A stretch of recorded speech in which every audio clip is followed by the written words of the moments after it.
Alors c'est un point qui est intéressant sur le constat. L'entreprise nous demande du court terme. C'est-à-dire qu'on doit être efficace avec des objectifs et des résultats, on en a déjà parlé, qui doivent être assez dans l'immédiateté.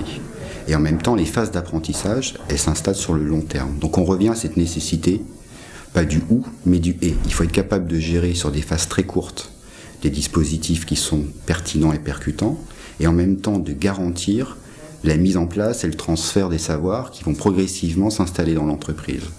La boucle de feedback, en fin de compte, elle permet de faire des restitutions sur des applications terrain qui va être vécue par l'ensemble des collaborateurs, que ce soit des managers, des directeurs ou des chefs de projet.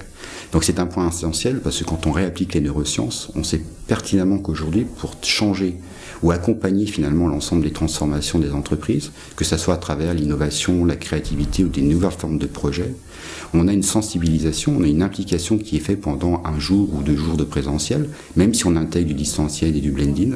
Mais ce qu'on appelle l'appropriation par l'ensemble des collaborateurs, elle doit se gérer sur du long terme. Et donc pour qu'elle puisse se gérer sur du long terme, il faut qu'en interne de l'entreprise, on puisse gérer ce qu'on appelle un retour d'expérience, qui est fait soit en collaboration avec l'entreprise, soit à travers nos équipes. Mais ce qui est intéressant, c'est de transférer ce savoir auprès de l'entreprise pour avoir une restitution sur les applications concrètes terrain que vont vivre leurs collaborateurs.